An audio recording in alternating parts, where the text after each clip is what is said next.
Each episode of the Lion Goat podcast is completely improvised. Expect comedy. Do not expect consistency or sense to be made. I am Podbot. I was inspired by the excellent podcast, Improv for Humans, with Matt Besser. Listen to his show.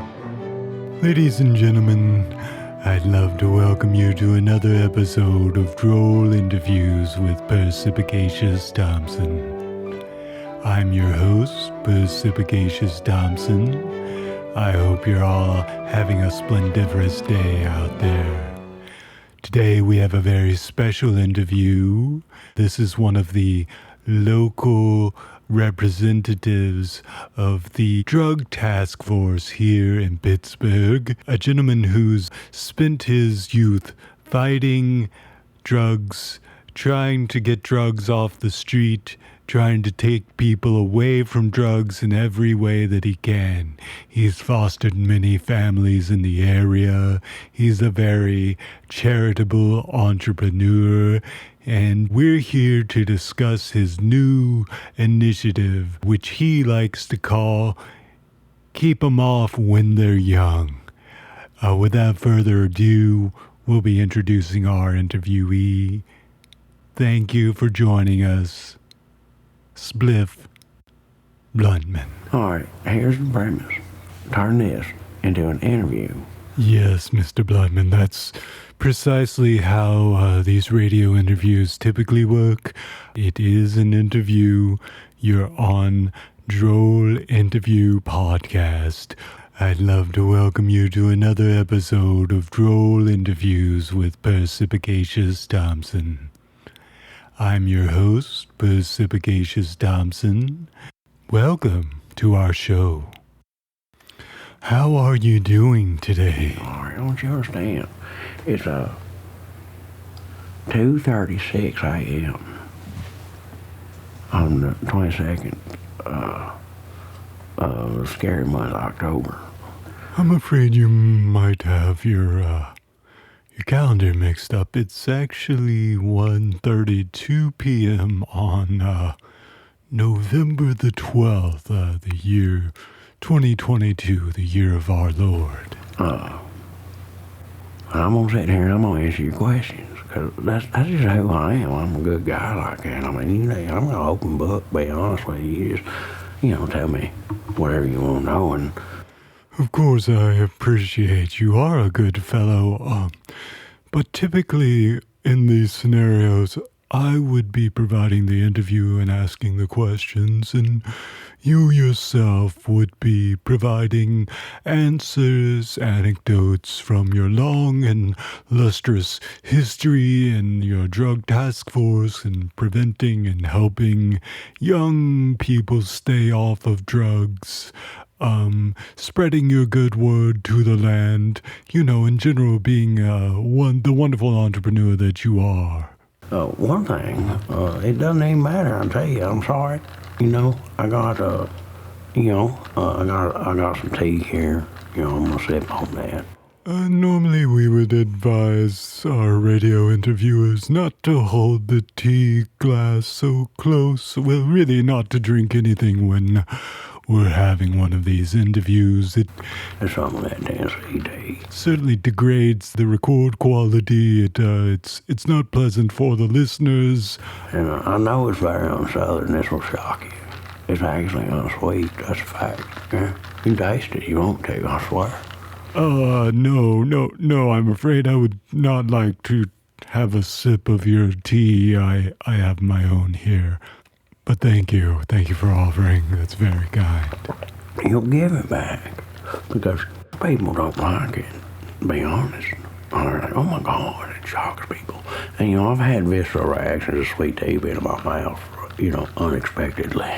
That sounds uncomfortable. I'm not sure why you would have sweet tea in your mouth unexpectedly. Yeah, it happens.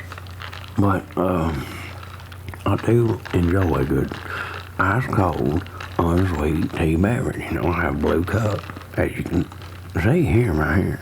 No, Mr. Bluntman, I'm afraid this is a remote interview with no video component. I actually can't see what it is that you're holding there in your hand.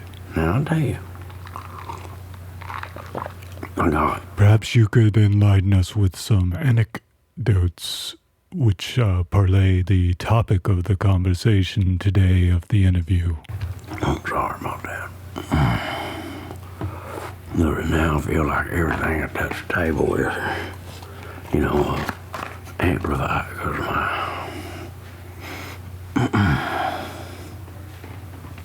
microphonication. Well, of course, that is how microphones work. They do record and amplify the sounds within the room.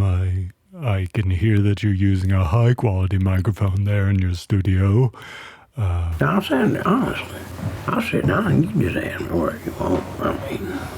Like I said, I'm old book. I'm easy to get along with, like a $2 whore, just itching for a good time. What? No, I'm afraid I wouldn't know anything about that, sir. Honestly, I'm a good fella. I don't mean no harm. I got like I said, my unsweet day, I know. I got my cigarettes, Thank you for sharing. Are you sure that talking about one addictive substance like nicotine is appropriate for this forum? And I got this little old sack of wax here, Wax? No, I'm afraid I'm not sure quite understand what type of... Are we talking about candles here? And, I'm fine, to be honest with you. I did 250 milligrams edibles. Now, over-the-counter edibles, honestly. No, illegal THC. It's all that legal THC hyphen whatever, It's pretty nice. My word, you are aware that this is an anti-drug interview. I do agree. I hope you have or maybe are willing to participate in, partake in a gummy. Well, I am not one for peer pressure, but if you say this is legal, not sure how I would acquire such a thing in my remote position at the moment. I highly recommend it. No, this milligram is nice.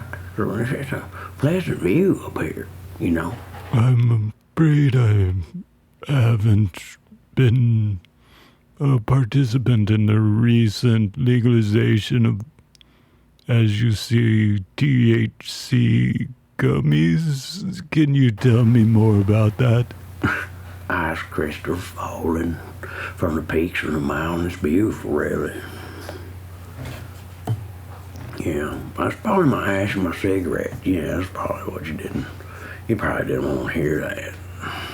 How does this serve your anti-drug task force?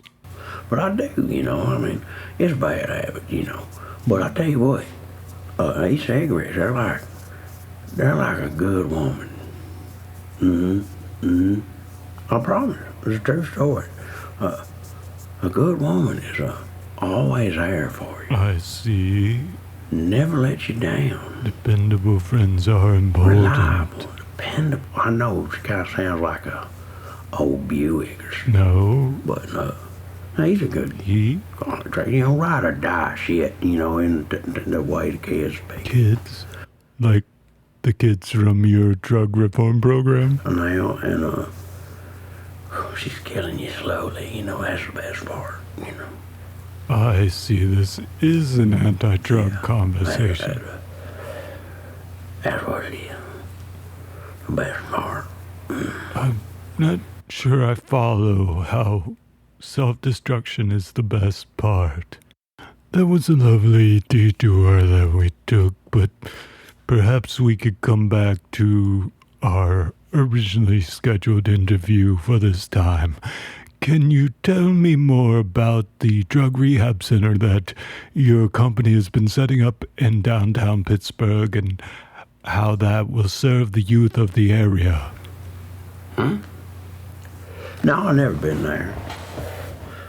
You haven't visited the new facility yet? No, I've never done that. See, I'm fairly simple. I did go to Minnesota once. It's pretty goddamn cold up there. Minnesota? Is there a drug task force related story about Minnesota? Yeah, I'm all America. Fucking huge, man. I was drunk as shit in that son bitch. I see. That must have been back in the days you were sowing your wild oats. I imagine that was quite a roller coaster of a time. No, I don't do roller coasters. No anymore. Not since the accident. I'm sorry to hear there was an accident. What happened? Well, I mean, it was pretty intense, man. I really, almost died in that, roller coaster accident. It happened when I was 9. Sorry to hear that. Yeah. Did one of them triple loop-de-loops.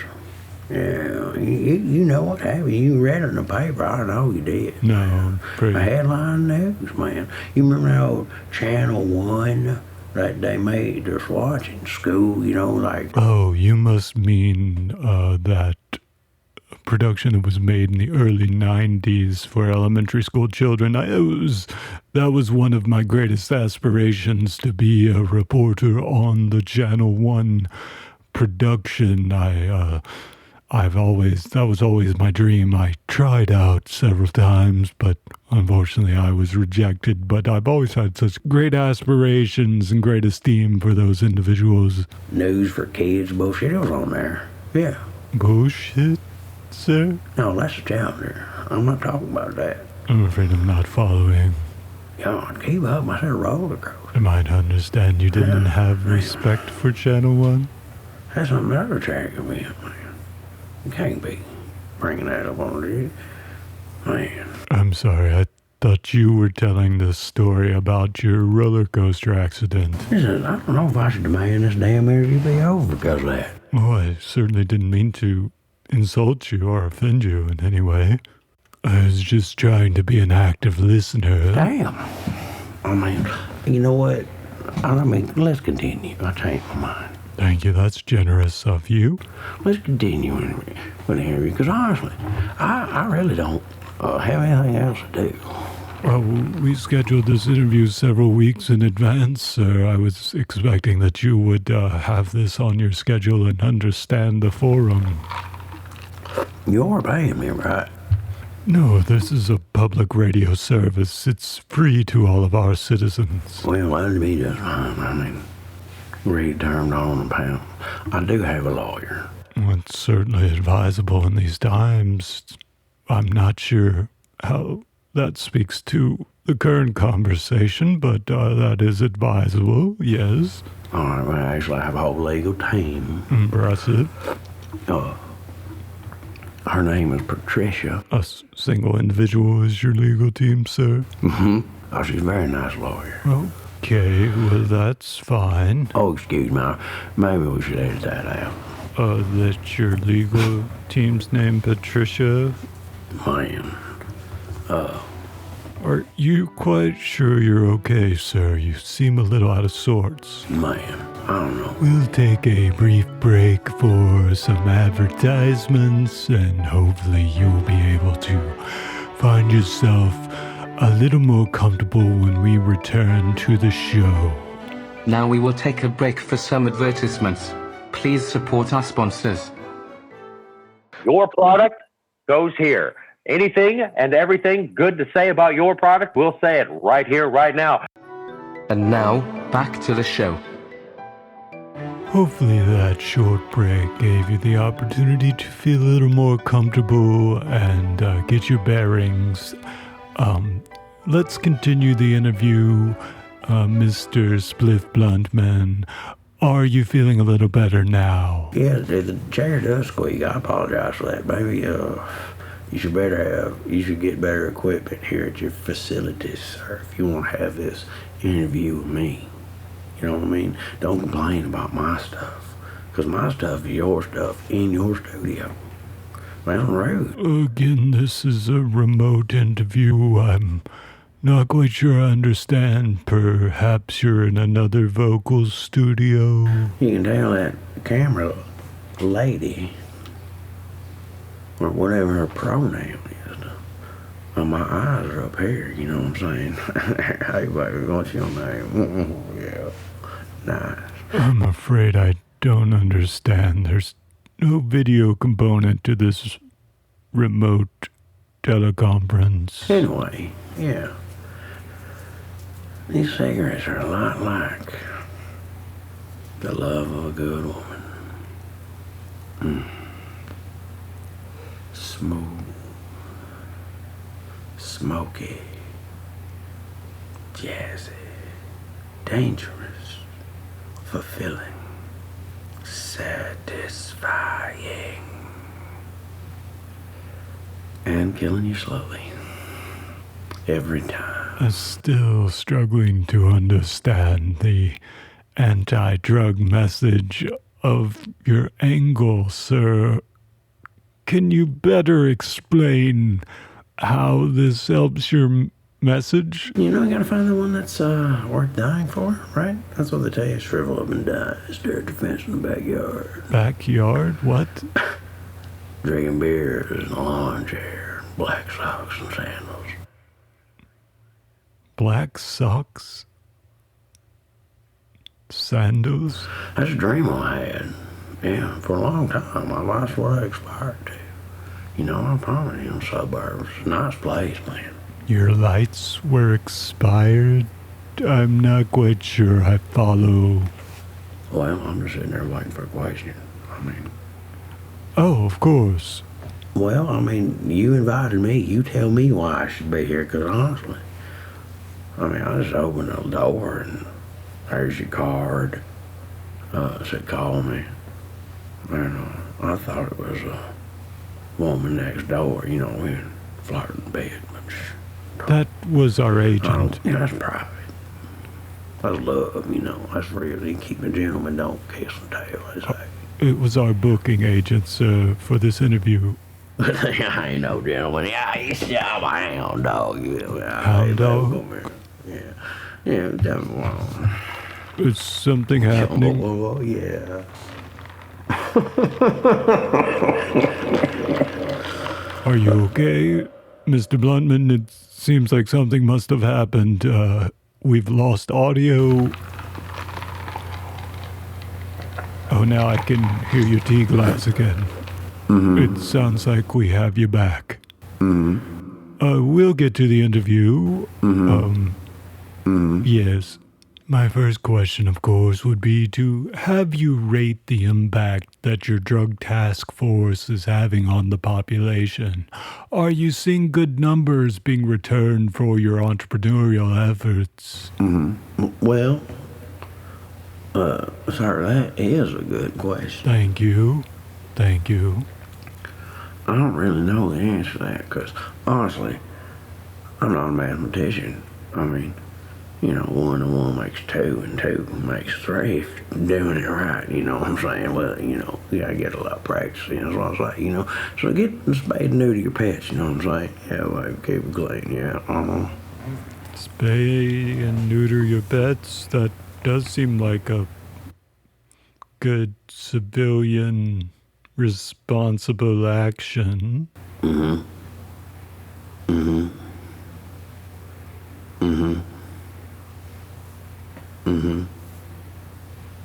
True. I have been there. To the vet?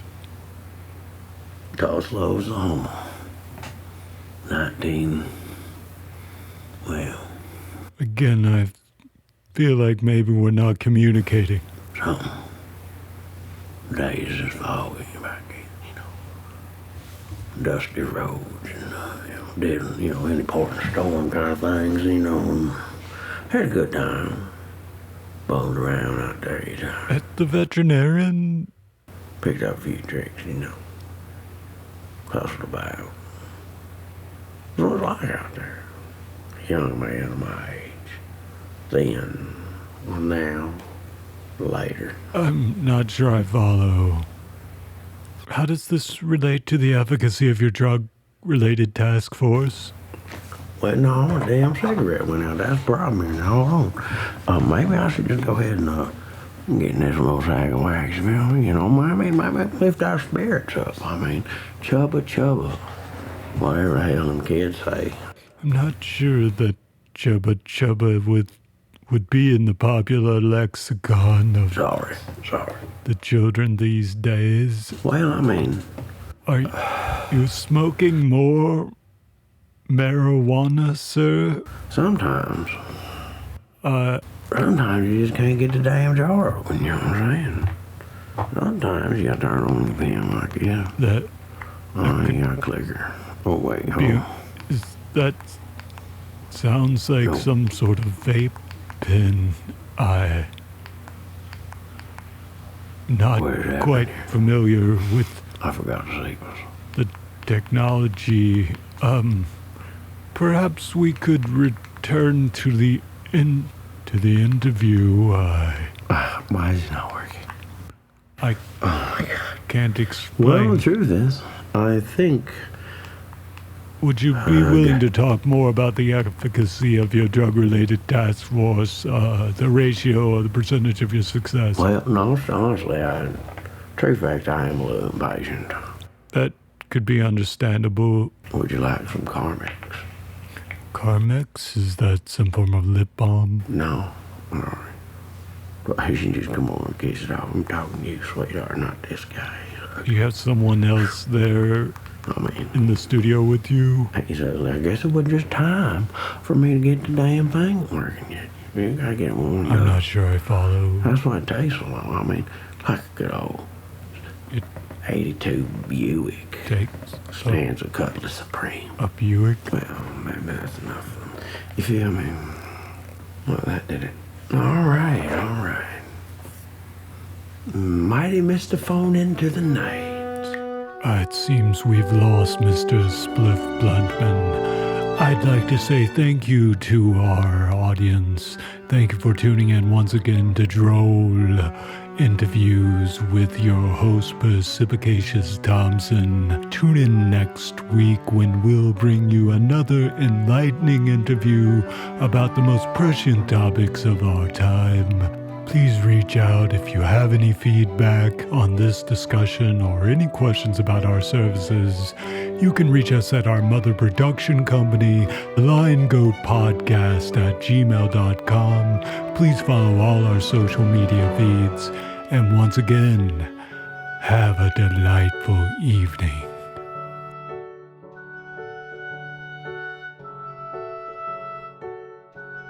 We would love to receive your feedback, your improvisation suggestions, your questions for advice, and your musical compositions for response. Please email us or send us a voicemail. Our address is liongoatpodcast@gmail.com. Find, like, review, subscribe, and contact us on Facebook, Instagram, Patreon, Twitter, and YouTube at Lion Goat Podcast. All one word, Lion Goat Podcast. Please subscribe to this podcast on your podcast player. We are available on Spotify, SoundCloud, and anchor.fm/LionGoatPodcast. Please tell all your friends, enemies, and any strangers to listen to our podcast.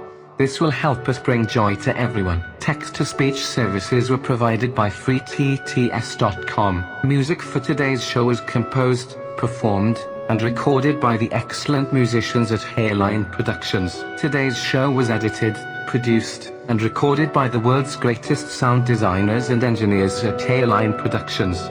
Please like their content on SoundCloud/Guitars and such.